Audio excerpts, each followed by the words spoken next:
This video is about democratic schools, and I would like to start with a vision. Imagine a school where everyone can decide what to learn, when to learn, where to learn, how to learn, with whom to learn. That's very close to the definition of democratic education of the European democratic education community.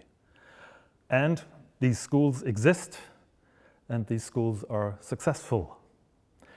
They have no classes, they have no grades, they have not a fixed timetable, they have no fixed curricula, they have no fixed subjects, but they have a space for activities.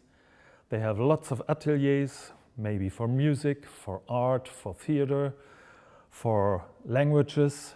And students have the chance to be subjects of learning instead of objects of teaching. To say it with a German psychologist, it's not, or it's going away from a defensive mode of learning where you primarily react on impulses of others, and it's going to an expansive mode of learning where you can go into the deep or into wideness as far as you want. So you are responsible for your own learning and you get support by others.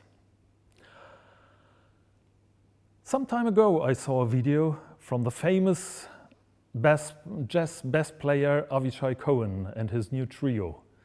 And there was a young lady sitting at the drums. Her name is Ronnie Caspi. And immediately I thought she must have been on a democratic school, because how she played drums was so fascinating, so complicated, so virtuoso. And it was true. She was a student of a democratic school, and later she went somewhere else and went on learning drumming for many, many, many years. Maybe this picture could be a dream school, or it also could be a nightmare school. It's depending on your perspective. There is one big question: what does democratic school mean in general? And I would like to follow Jakob Hecht, one of the international pioneers for democratic education. And he says every democratic school, of course, is different. And if there are two which are the same, one of them stopped thinking. But there are four basic principles. And I will give you an overview now about these four principles. And later there will be some specifications about that. The first principle is dialogic relations. And that's the base of everything. In this school, there are practices of a partnership culture instead of a domination culture. There are no people who tell others what to do, how to do it. And instead of that, there is a culture of talking eye to eye on the same eye to eye level. So they try to reduce or to eliminate adultistic tendencies. They practice how Martin Buber said it, Ich-Du-Beziehung, me-you relationship. And there is a holistic view on the whole person of the student. And it's not just focused on some mathematics problems. It's about the whole person and the person, how the person thinks that who he or she is.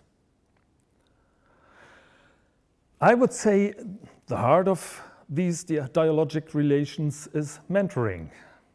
And every child chooses a mentor, sometimes in some schools for a year, in some schools for half a year. And it is not the task of the mentor to say what the child should do or how it should behave or anything like that, but to think together with the child who the child is, and if maybe there are some unconscious backstages, a term by Goffman, which are bringing the child to some decisions, and the child doesn't know about that. And the task of the mentor is to question some situations in respect to the child, and of course the child still has the decision. So it's not about taking away the decision or taking away power of the child. And that's a task which is quite challenging, especially for pedagogues, because many of them are used to take over something and to guide children and to teach them something. So that's dialogic relations with the mentoring as the heart of the whole thing. The second one is personalized learning.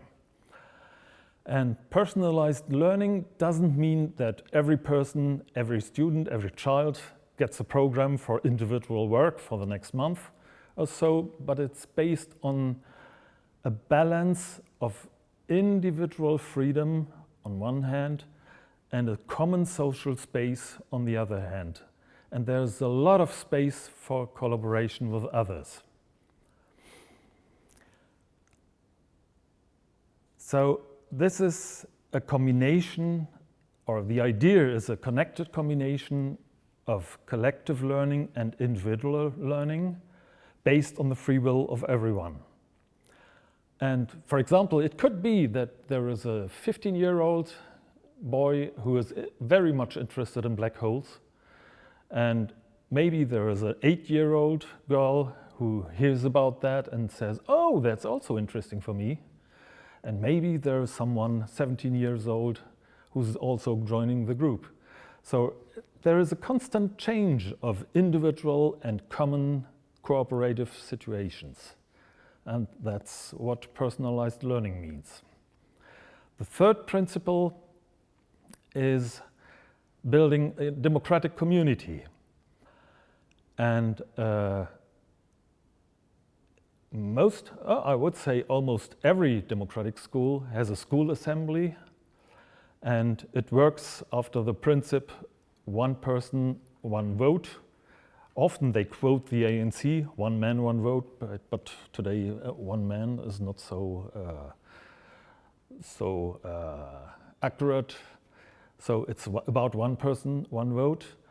And the school assembly takes every important decision connected to the school. And before the decision making, there will be a lot of dialogue or maybe controversial discussion in diversity with different perspectives, different meanings. And one thing is very clear: the majority in the school assembly are students. And that's changing power structures. The school assembly is supported by some committees. There are different names for committees, and there are a lot of different committees. Maybe a financial committee, maybe a committee for journeys, maybe a committee about juridical questions, maybe a committee about staff, and maybe some others. And in all these committees, there are children, and they are supported by adults as facilitators. But the role of adults is to make sure that everyone understands what's going on, and it's not about taking over power of some children. For example, I remember one example that someone who was very interested in the finances of a school learned a lot in mathematics about that. And it was not the exercise mode we know from many state schools, just do some mathematical techniques, but it was really connected to the life of the school and so with the life of the students. And it was a wonderful opportunity to learn so much about mathematics. And in the committee about staff, of course, there's the question of hire and fire people.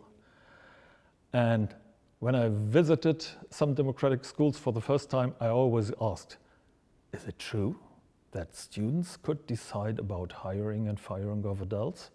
And they said, yes, of course. And I asked, did it happen? And every time they said, no. Because if there is an adult who offers something and nobody chooses it, this adult will start to think about what's going wrong, and there is no need for fire someone. Yeah, another aspect of this building democratic community, there is no fixed timetable. Every child is deciding about his or her own time, is deciding how many lessons per week he or she wants to take, which lesson he or she wants to have. And of course, connected to that, there is a big question about patience of parents. How long are they able and willing to wait until, for example, a child starts with mathematics? And there is one aspect which is really important: boring time. I remember a conference where students from democratic schools told about, it was always interesting, there were always offerings. And then a former student of a democratic school said, something went wrong. If you never had boring time, you never had the chance to find out what's really important for you and what's really interesting for you. You need boring time. Not in the sense we know from state schools. Tuesday at 10:30 I have to be interested in biology and I'm not. That's boring. That's not what I'm talking about. Boring time is a time where you don't know how to find out, or where you start to find out what's really important for you. And the fourth basic principle is the content is based on human rights, and especially children's rights. And there are three aspects about that. One is about learning about human rights with information and knowledge. A second is what is the meaning of human rights for learning processes, how to learn human rights. And the third one is about attitudes and actions. And that could be a tricky one, because it could be a starting point for taking influence by adults. You have to do something for human rights. And of course, that would be dangerous. The content based on human rights is, of course, is connected with anti-discrimination and inclusion. And it's no coincidence that a lot of democratic schools are part of social movements for peace, for reasonable living rooms, for ecology, for a better future, and so on, and so on, and so on. Not only on Fridays. Yeah, and the last point in that principle is there is a big need for the reflection of power relations, because there's always a big difference between principles and realities of societies, and of course, democratic schools are part of the society. So it's important to think about again and again, what can we decide by ourselves and what are the topics others have already decided before us. I would like to add a last point about the connection between democratic schools and inclusive education or inclusion. And from my point of view, they are highly linked. Both are based on children's rights. Both are radical approaches, and with that they are not mainstream, even if the rhetoric is very mainstream looking. Both are against marginalization and othering and against discrimination. Both value the beauty of diversity.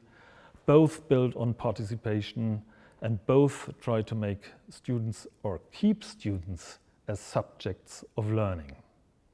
Democratic education without inclusion stays selective.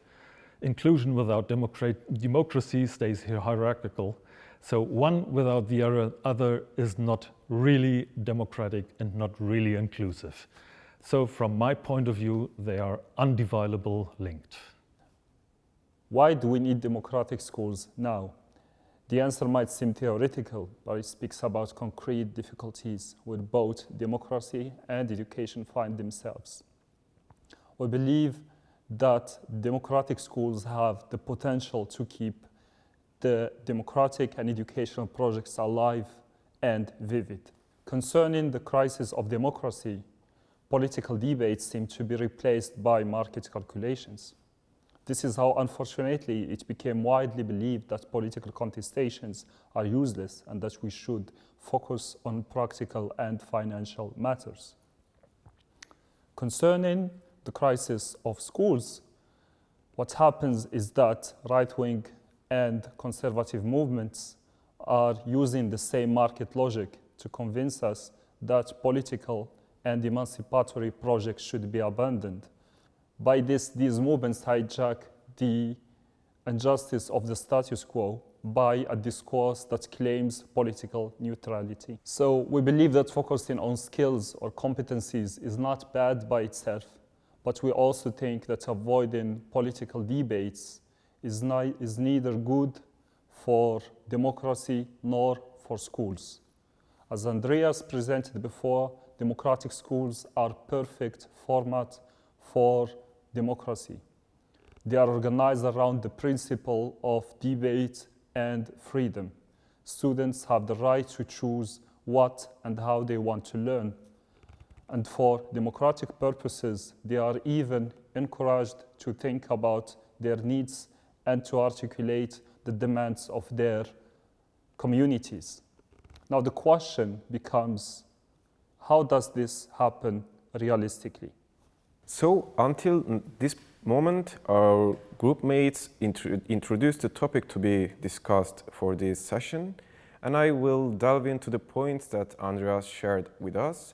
I will be detailing how to function in a democratic school, or let's say how a democratic school functions. I will detail these issues. I will start with the dialogical relationships in democratic schools and how to build them. And when we say dialogic relationships, generally we talk about at least two sides that come together and starts to discuss something. And in this case, when we talk about schools, we should start by accepting the students as natural members of school communities. And by this way, we need to start giving some communication and respect to these people who are attending in the school life. And to be able to realize this issue, we need to be giving, or let's say creating a space that values, listens to the opinions of all. We need to create learning environments that include such aspects. And to transform the schools into institutions or structures that realize that issue, we need to create mechanisms that supports collective decision-making processes. I would love to give an example about this issue. We may give sociocratic circles as an example for this aspect. They can be described as semi-autonomous voluntary decision-making groups. Try to imagine that there are a group of students who come together voluntarily after deciding that there is a problematic issue in the school, and they come together to discuss these problems. To describe this part more clearly, I would like to give an example from my own research in Turkey. I collected my data from a democratic school. In this school, adults thought that it might be better for children to have experiences in environments like school councils. So they provided the school with a hall in which students come together weekly to discuss about the problems regarding the school. But after a while, these elementary school children thought that it was so frequent to meet weekly. And they thought it was sometimes boring to go there without other issues, without other activities, just going there and discussing some topics. So they started a sociocratic circle regarding the school council. So they started to discuss this issue, saying that maybe we could turn it into something less frequent. Or let's say, maybe we could start these school councils by playing some games. And they discussed these topics and determined the, let's say, some evolving versions of school council. And they presented their ideas into the school council. They presented it to their friends or other adults in the school setting, and they said, yeah, let's try something different. Let's try these school councils in 2 weeks instead of each week, and let's start these councils with games. Let's start it with coming together, enjoying the time there, and then discuss the issues. And they tried it, and they liked it. And this was a moment of their having a chance to change their school environment by taking their ideas into consideration. So it was an interesting example for me, because I, for the first time, as an educational researcher, I for the first time saw that there was a case in which students could decide to change the school environment, the school activities, which was nice for me. And to be able to open such a space in democratic schools, we should be able to regard that there are dialectical thinking, which is a must in democratic schools. What I mean by this is that when we talk about schools, there are generally a community inside these schools, which include different types of beliefs, different types of interests, different types of needs, and different types of perspectives. If we strictly attach to an idea that there is somebody who will decide about the school setting, we will miss these differences. But instead of thinking this way, we may start to think dialectically, accepting that there are differences inside the communities, and we should be careful to consider these differences. Instead of avoiding conflicts, for instance, we may, let's say, prepare some comfortable spaces for children to discuss these topics openly. Instead of hiding some problems to somewhere, we can discuss them, try to solve these problems collectively. But to be able to achieve this purpose, we need to consider some aspects regarding social emotional dimensions of learning. For instance, to be able to discuss some topic openly, first of all, we need a trust between people. They can, let's say, have some respect to each other. They can, or let's say, they should be open to listen to each other. By this way, they can discuss things, they can respect each other, and they can cooperate. Also, to be able to make a discussion possible, we need some people who have some self-esteem. They should be aware of their feelings, their ideas, and they should be able to put forward these ideas to other people. And maybe we can also talk different aspects, like Andreas was talking about, for instance, learning in a joyful way. But to be able to translate the learning into a joyful, enjoyable process, we should be able to provide people with their, let's say, with chance to determine their own learning process, to plan it individually. But to be able to do so, they need the skills like goal setting, self-regulation, taking responsibility. These are what makes it possible to let children to determine their learning process.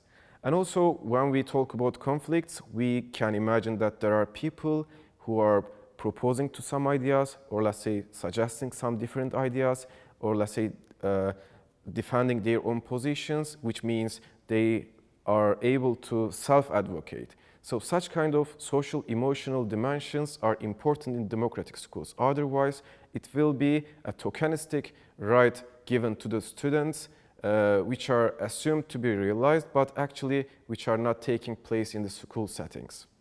Maybe in this part, we may share our experiences and ideas together to make it more clear to identify the possible ways to organize learning in democratic schools. As I am somebody doing research in curriculum and instruction area, I would like to relate the concept of democracy and curriculum to each other. First of all, I would like to start with the concept of democracy. When we say democracy, actually we borrow this term from the Greek terms, let's say, because there are two, of which, first of which is demos, which means people who are living on a shared territory, and the kratos, which means to rule, to have the strength to rule. And when we bring these two concepts from, let's say, Greek etymological I would like to start this part again, please, sorry. When we bring these two concepts together, democracy means for me to something like there are some group of people who are sharing their lives together and trying to get strengthened together and trying to, let's say, develop individually as well. And when we talk about the term curriculum, actually it refers to something like that. There is a path that we need to run. And it is quite personalized in a way. Because when we talk about curriculum, generally it refers to something in our minds that is prescribed, which is quite fixed. But actually we can take this term as a flexible, as a fluid, vivid thing as well. And when we bring together these two terms, democratic curriculum, I think it is something that refers that we are a community, we are living together, and by this way we are trying to improve our life conditions together by improving our personal conditions as well. So it's quite integrated to each other in my mind. And when we start to organize learning in democratic schools, I guess we first of all should start by the prior experiences of children, because we bring together these children together and we are trying to connect them to each other. And to be able to realize this, we need to be informed about their experiences, interests, and needs. And by starting from this point, we can organize learning in democratic schools, in my opinion. And also, you already mentioned about the freedom, passion, and joy for learning in democratic schools. You were saying that it might be a school that everybody wants to join, to take part inside, and this is what makes democratic schools special, or let's say something really crucial in this aspect in my mind. And in such environments, as I said, we can bring together the individual and collective good together, because by developing some social emotional objectives, we may prepare them to make cooperation, to understand each other, to respect each other. These are parts, very natural parts of democratic schools in my mind. And while organizing learning, we should be careful about these aspects. These are very main principles in my mind. So we said that when we dream about or when we talk about democratic schools, we generally imagine a community in which people come together. And we aim to work them in a harmonious way. We are trying to support them to be a community like this. And to achieve this, I think we need to focus on different aspects of learning. I already mentioned about social emotional aspects of learning in democratic schools, but we also need to implement different types of activities to, let's say, develop their other skills as well. Because when we talk about democratic schools as a natural part of democratic societies, we generally aim to raise citizens who are able to observe their environment, analyze their environment by synthesizing their observations, maybe providing something new for their societies. So this requires something built in their minds, in their emotions, and so on and so on. And to be able to do so, I think in democratic schools, and especially in democratic curriculum, we need to give some space both for humanities and science. It's not just about emotions, it's not just about academic things. And while organizing our learning progress, I guess, we need to keep our mind maybe a mind map, or let's say a matrix of curriculum elements and their correspondence to the social and emotional aspects as well. Because when we generally observe a school setting which is not democratic, generally there is a teacher telling some, or let's say transferring some information to the students. It is generally about academic aspects. But when we think about our reactions, or let's say our interactions with our students or with children, generally what we do causes some reactions in their minds, in their emotions. So we need to be considering what our actions and what are their consequences in their minds. So we should be trying to develop this organization of learning in these aspects as well. By this way. Maybe Yeah, may please. I add something? Yeah, sure. And I think it could be a specific chance for learning if it's not too harmonic. Mm-hmm. If we have different perspectives, if we have different opportunities, and that's also about democracy, Mm-hmm. we need also dissents. Mm-hmm. And Yeah. so, because I had the feeling you were talking, of course, Mm-hmm. about respect and, Mm-hmm. and mutual respect, Mm-hmm. and Mm-hmm. I think also dissent could be an important aspect of that. I believe so. I would agree with this idea, but I think our responsibility regarding this issue is that we need to prepare a secure place to these events take. I mean, to let these events take place in a good way, in a, let's say, positive way. Otherwise, it might turn into something really destructive. Our responsibilities as adults in such schools to maybe try to secure this place for them to, let's say, openly discuss it without not hurting each other. There might be sometimes that they hurt each other, but it's important, or let's say it's our responsibility to consider these things in my perspective. I agree. Yeah, and also I would like to give let's say, make a differentiation between a democratic school and a regular school. In general, when we consider regular schools, as I said, there is a child sitting in his or let's say there are some children who are sitting on their chair all the day, listening to some adults, and so on and so on.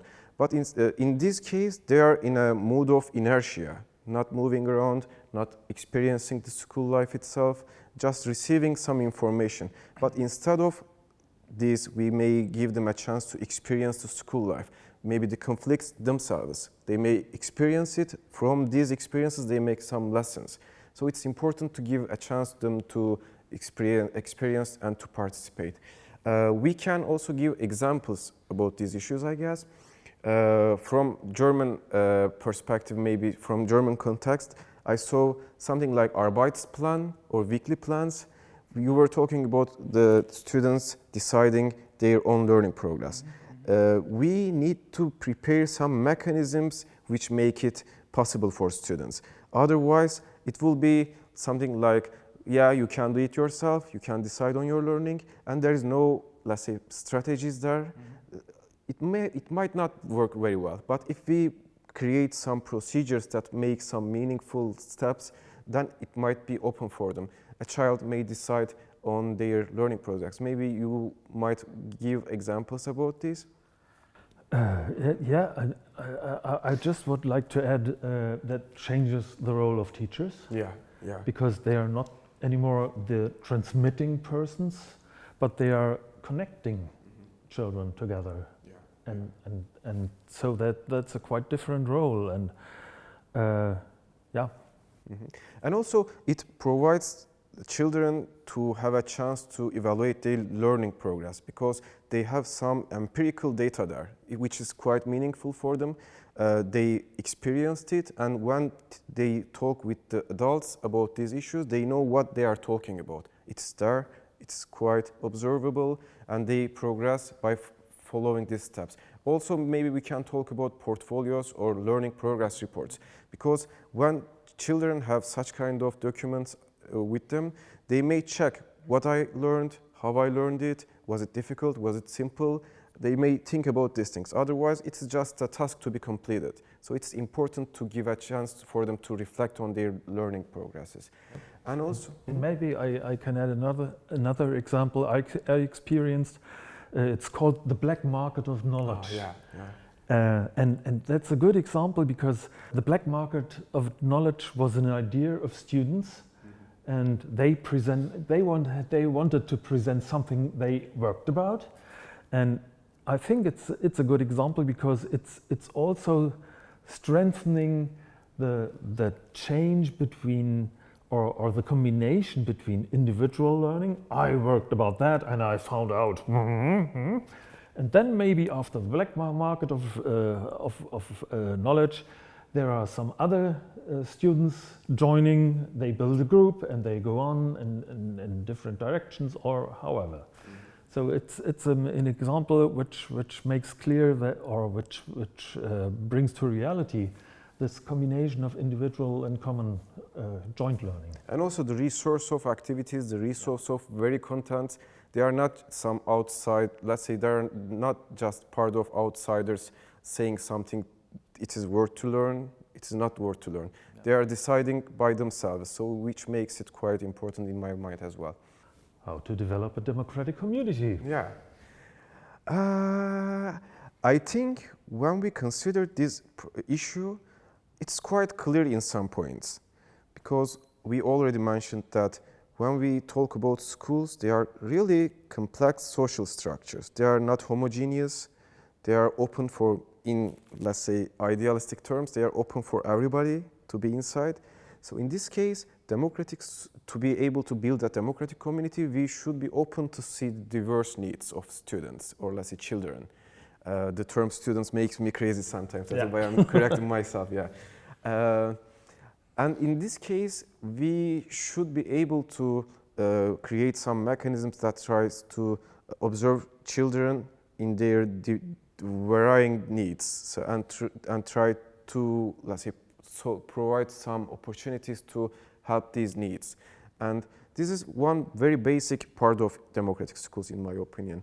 And also, in the end of the day, I think democratic schools are to develop autonomy in students, in teachers, and in communities. Because, first of all, I would like to stress that when we talk about autonomy, generally we sometimes assume that it is something given from somebody to another person. But it doesn't work like that in my mind. Autonomy is something built through the life in the school. If they do something, if they experience something, in the end of these experiences, they develop something cognitively, emotionally, socially, and this is the part of life of school. And democratic schools are to develop autonomy in children, or not just children as well, for teachers as well. Yeah, in adults, yeah, also. So it's important. So it's also a part of developing a democratic community in my mind. We cannot transfer it, we should build it by organizing life in the school. And maybe we can talk about the structuring committees, because it's a way to create structures, mechanisms in the schools. Maybe we can share some examples. I had the chance to join a meeting of the juridical committee, and it was very interesting to me to see that it was somehow organized like a court, and someone had broken a rule, and so there was a group of young children sitting there, and there was one adult really acting as a facilitator. She was not taking any influence on what was going on, except making sure that every of the children understood what was said before.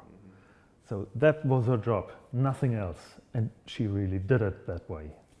That was, to me, that was a fascinating example. So assigning role to individuals and letting children to take the responsibility of the environment, yeah, that's quite a good example in my mind as well. And also, to be able to create a democratic community in a democratic school, I think it's important to involve the community itself, the neighborhood in which the school takes place, maybe sometimes inviting people from outside to the school, maybe sometimes taking people in the schools to outside of the school building or garden. It's important because we may transfer the experiences outside the school into inside, or maybe we can support children to learn about the social codes that are taking place in our communities. Because in the end, we are, as we said already, we are aiming to raise citizens or individuals who are aware of the social structure in which they are living. So it's important to let them to have some experiences outside the school building. So this is an important part of, I guess, a democratic community. Yeah, maybe another example for that? Yeah, please. They were not explicitly democratic schools, they were state schools, but they were on the way of democratization, and we asked them to include one person from outside of school into the steering group for school development. And some of them had wonderful ideas, someone from the museum around the corner. One school thought about inviting the mayor, maybe also of strategic reasons. And some had really difficult to find someone who they could include in the steering group. But in general, I would say it's a good example that the connection between the school and the environment or the community around the school is much more intensified. And also, in the end of the day, they are also individuals. So yeah. Some of these children might be the mayor in the future. So letting them to be observing these environments is important. And also I would like to stress a last point regarding this question.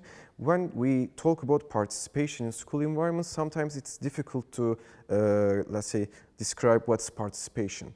Maybe we can give some examples of modes of participation in school settings. For instance, for me, if there's a group of children who really makes a decision in the school, it's kind of participation in my mind. Or let's say there are a group of children, for instance, as in the case of the school council issue, as I gave an example, they solved a problem by themselves. It's a participation.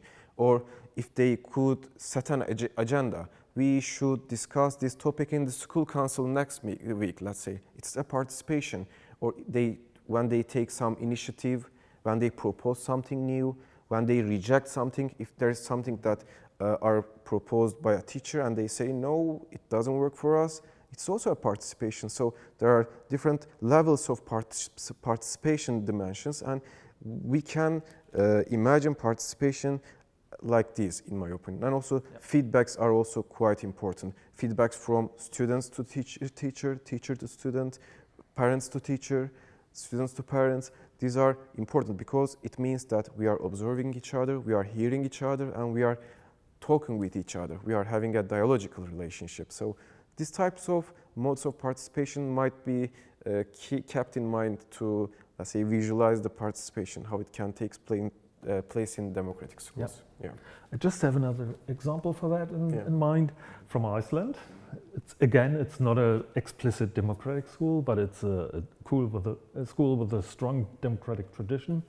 And the students, some students had the idea, we don't have enough space and time to talk about social things. So we need a new subject in the plan for the next school year. And they brought it to the Students' Council, and then they brought it to the School Council. And when I was there, they said, the vice principal said, yes, they asked for that, and we will give it, but we didn't tell them until now. But next school year, there will be a new subject in the plan of the week. So that's influence of students in school. Flexible curriculum. That's participation. Yeah, that's a flexible curriculum. That's participation. This is a quite nice example in my mind. Thank you for that. For now, you might think that democratic schools are like perfect or something, but we don't think that, and they are not perfect at all. So there are some specific challenges for democratic schools. Therefore, for example, it is a big discussion about the elitist and exclusive student bodies of some democratic schools. And it's more or less about over-representation of some groups of society in specific democratic schools. For example, there was a wave of establishing democratic schools called like the second wave. I mean, you said that. Mm-hmm. And they are established in the idea of building a little island inside of regular schools. So therefore, they challenged this problem since ever. And other schools are facing these problems because of some demographic issues in the part of the country they're in and something like that. And there are also some challenges about exclusive students' bodies because of the parents. They're bringing some biases to the table. So for example, I witnessed some parents who are more engaged or more interested in the education of their children. They are more likely to send their children to like special schools or more good schools, therefore private schools and democratic schools and so on.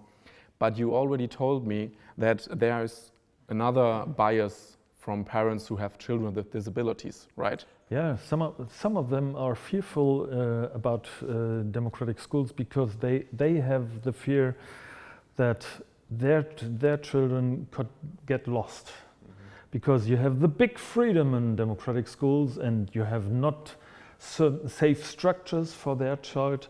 So they think, oh no, that's not a good solution or that's not a good perspective. And they ignore or maybe they don't see that, of course, a democratic school is able to put structures around one child. and they could start with a group of children which are close to that child, and they could think together about how can we do it that this is a good situation for this child. Yeah. So it's not about of being somewhere and get lost. Yeah. Yeah. But also there are some other aspects as well, the alternative ways of seeing democratic schools. Because I remember I read some, and also I observed some approach to democratic schools saying that they are places for such kind of children, you know, who has some difficulties in learning environments. So the democratic schools could be some like islands that they can feel secure, that they can feel comfortable. So there are different ways of seeing democratic schools, I guess. In some cases, they are for everybody, I guess. Maybe in some cases, they are for some specific groups of people. Maybe we can discuss this as well. Yeah, it's depending on the rigidity of the state school system. So if there is a high rigidity and state schools have big problems with a lot of students or a lot of children, of course there will be a high percentage of children in democratic schools which have been in state schools and they changed to democratic schools. Mm-hmm. And that's like it is. And I think but that could be a problem. Could be a problem. Yeah. And I think there's also another problem, like linked to the problem of the exclusive student body, and that's a problem of sensitivity or challenging the different cultural backgrounds, especially if these backgrounds are linked to ways of communication, because communication is so important for democratic schools. It takes a really big part of the backbone of the democratic schools, and there are some rules in communication that are different in different cultures. For example, I have an example from Germany. In the German language, it's quite disrespectful if you interrupt some person. And that's simply because in the German sentence, important words like the verb come at the end of the sentence. So it's important to understand each other, to hear the end of the sentence. And therefore, it's common or normal to don't interrupt people, and that's the right way of a democratic discussion and something like that. If you don't do. Yeah, and if you don't do, you get very, very judged, yeah? But interestingly, there are many other languages where that is not the case. Though the sentences are built different, and therefore it is not disrespectful to skip the end of the sentence and jump right through the important subject. And that's one example for how the way of communication interferes with the way of understanding how the good democracy works. And if we want to not just push the dominant culture of communication, we have to be culture sensitive about this. And I think it's a bigger problem, maybe a bigger problem for democratic schools than for regular schools, because they don't communicate that much. Everyone has to shut up Yes. when the teacher speaks. So, yes. No problem. Yes. There's another challenge to the starting question, what challenges are special for democratic schools? And I think it's the role of adults in democratic schools. And there are some ways of democratic schools, they are like saying the teachers should lie back, they should wait until the students came up with some idea, I want to thought about this, I want to learn about that. So there are some where it's more interactive between adults and children to what's to learn. And we don't want to judge. We agreed we want to judge on that that's the right way, that's the wrong way. We just want to highlight their different ways of dealing with it. But we want to talk about the connection of that with the community outside of school. So for example, with the parents. And I remember you mentioned something earlier. Maybe you can explain that again. I think it's a changing situation in democratic schools, because there are some times in which these schools really benefit from the experiences of parents. They transfer their prior, let's say, knowledge to the school settings, maybe their expertise. They may sometimes support students to find their interest, maybe what they want to learn indeed. They may support schools in these aspects. But from another case in Turkey, there was a school established by a group of parents. It was a cooperative school. just to open their school in a democratic, let's say, governance issues. They were thinking about these things. It should be a democratic one. Children should be able to participate in the decisions made in the school. So as they established the school themselves, they saw themselves as the boss in this setting. So they had the right to decide on the instruction, the content, sometimes the processes in the schools. So they turned to be the bossy parents, which caused some problems in this setting because they thought they knew better than the teachers.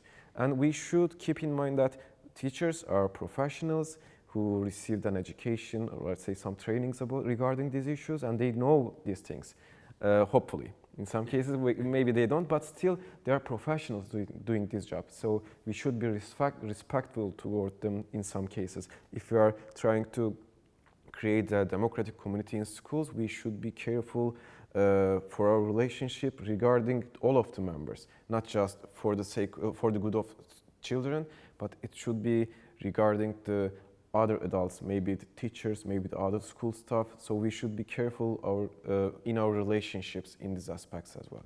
Sure. In other words, it's not a dialogic relation just between students and teachers or children and teachers. Then with all adults and children, it should be a dialogic way. Yeah. And it could be a special challenge if there are parents who are also teachers working elsewhere. Ooh, yeah. Because then they are also professionals. Yeah, bossy professionals. Bossy professionals who knew it better. Like, yeah. I want to highlight one last aspect that's challenging for democratic schools, and I think that is the neoliberalist or the critic of democratic schools are being more leaning into neoliberalism and individualization. And first, neoliberalism is the dominant process or view of education at the moment in the most democracies. I got it. And, and I want to strengthen that this kind of view, neoliberal view of education, is interfering with the idea of inclusion. Because the first problem is then the goal is not to have more participants inside school and in all process. The goal is to be more productive as a student and then as an employee and as after school. So or as a startup. As a startup or something like whatever. that, yeah. And it's therefore mistaken the idea of personalized learning that democratic schools established in the first place. And the second problem is that there is no need for inclusion other than in the way we think democratic schools. In a neoliberal way, it's just need for inclusion when you make the team more productive, when we can use your human resource. And therefore you get included if you make the team more creative, get more productive, but not because it's your human right or something like that. So. And I think we can give an example by a term used especially in USA context, I guess, yes. School choice. When we talk about school choice term, it's something in my mind referring to the alternative ways of seeing education, which is stratified. There are some good schools, bad schools, and you have the right to choose among them, which, let's say, destroy the idea of establishing schools that serve for democracy instead of, let's say, public or let's say communal good. It is just for some parents and for some children. It's just for them. It's their right. They have the right to go to good schools, and it is it. And also, I heard another concept related to democratic education. There was an article describing different types of conceptions regarding democratic education, and there was elitist democratic education, which refers to the schools that are to develop democratic manners for children who are from high socioeconomic level status families. So it's just for them, elitist democratic schools. So we have different types of understanding regarding this issue, I guess. So the last question we wanted to force is, what can we do then? There are so many challenges for democratic schools. There are so many like perfect ideas and something like that. And one might think, okay, that's nice, but I can do that.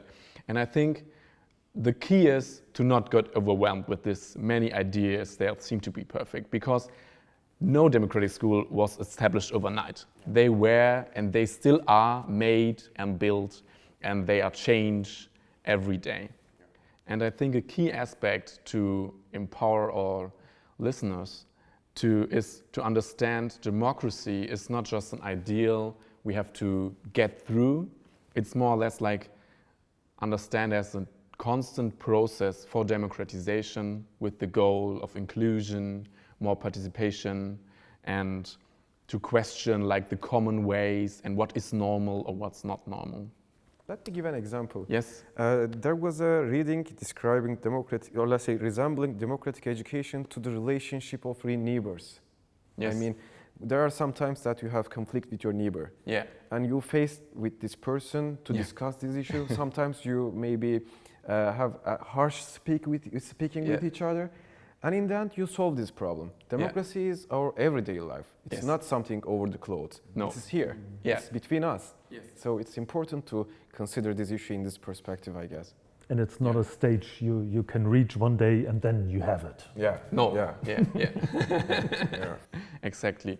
Everyone can start this process. I think every student, every teacher, it's possible. And I think maybe it's a good way of understanding. You could start with a little problem your regular school faces already, or you and your colleagues are talking about it. That's annoying. Let's change that. Maybe you could start with that, because if you have to find a solution anyway, you could find a democratic solution. So maybe in watching this video, you get some ideas for problems you already have, and maybe you propose to your and your colleagues like, maybe we could do a democratic solution for that. And therefore, or if you have no idea, you could, for example, start with the Index for Inclusion you mentioned earlier. What's that again? Yeah, that's a material existing for 20 years already. And it contains hundreds, and the last editions, thousands of questions. And the idea is, and there is not a single answer. Yeah. So you have more questions, and the idea is to enrich the common reflection about what's happening in the school, or in the kindergarten, or in the church, or in the wherever. Yeah. In any situation. And the idea is to enrich that common reflection, enrich the dialogue about that, and you can be sure that you find your own good solution for that. Yeah. And or maybe not a solution, but a good, not too stressful next step. Yes, a starting point. Yeah. Yes. Yeah. Not like the overwhelming point, but the one like that's not good, but I could tackle it. Yeah. And because one of the main concepts of the Index for Inclusion is reducing barriers for participation and learning. So it's so close, again, inclusion and democracy brought together, linked together. Sure. So in conclusion, we see there are many, many starting points, and sadly there's no exemplary way to get there, but there are many starting points. Or maybe that's a good thing. Maybe that's a good thing. Maybe that's inclusive and democratic way. Yes, and that's good, because you have to find a solution that fits your environment, fits your people, your students anyway. But nevertheless, there are some systematic ways of getting there, how to become or to start process. So there are some other videos about developing schools and evolving as a teacher. And I think there's one video about continuous personal development, if you want to start like a little team to develop as teachers. Or there's a video, I think you are in there, it's about school administration, and there will be also a video about implementing policies. And you can watch them and get another ideas how to start with a democratic school. So Dran, in your opinion, what's the backbone of democratic schools? Okay, not the cafeteria. Yes. Because I thought about it, the cafeteria is a perfect answer. Because if the students run the cafeteria, and they have to make a menu, and they have to shop, and have to run a budget, and have to sell. It's like perfect for a whole learning system. But put that aside, okay? I'll tell you our experience from the democratic school in Hadera. Okay? Like, when the school was established, there was no clear educational program. Like, we came with a stomachache and ideas. But it was clear from the beginning there will be no obligation that students will have to stand and do, but everything is going to be free. They can choose whatever they want to do. And then, you know, there was some lessons that we offered, but it was not obligatory, compulsory to take them. And there was a yard with a football field and a basketball court, and there were centers like art center. They could come and draw, and they could go and do some internship, like with a blacksmith or a hairstyler. But then we asked ourselves, okay, so we offer them all this, but what do we do? And then we said, okay, we'll help them obtain the tools they need to do whatever they want to do. And there was the power relation really went down because we were not in charge of lessons that are part of a compulsory program. We did not take care of the discipline, but there was a discipline committee. So what do we do? And then it started coming. Like let's say a 5-year-old comes and says, my friend, he all the time wants to decide what we're playing. And he's calling me bad names. And I'm not sure I want to be his friend. And like, let's say an 8-year-old will come and say, my parents told me that it's very important to learn language and math and English. And if I don't go to those lessons, they will take me out of school. I don't want to go there. And let's say a 12-year-old will come and say, I have a boyfriend and he wants us to kiss, and I don't know if I want to kiss. I'm not sure. And it's possible because, you know, there's no, we're coming closer. And a high school kid would say, I really like computers and I'm good in computers and my father's good in computers, but I started playing guitar and maybe I will be a musician, not a computer man, you know. And then we understood that it's not just do whatever you want. It's your choice, choose. You're free, you're free, you're free. It's not so simple to understand what I want to do. There's a whole big range of questions there. And that's where we are really needed. That's the place we are needed. Because before you understand what you want to do and enjoy it, you have to build an inner, inside yourself, an understanding of what your values are. Not moral values, values in what is important for me when I make decisions, when I decide what are the things that are most important for me, friendship or to play whatever I want to play.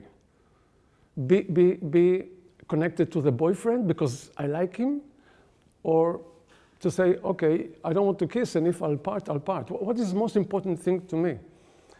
And to say, to build a point of view, my point of view, personal, towards what's around us. A point of view that takes into consideration my parents, my culture, my neighborhood, what's popular with my friends.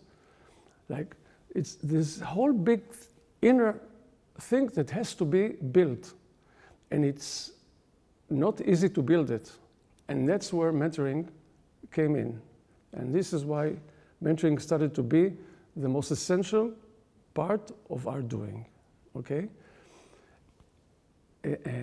Just one more thing, okay?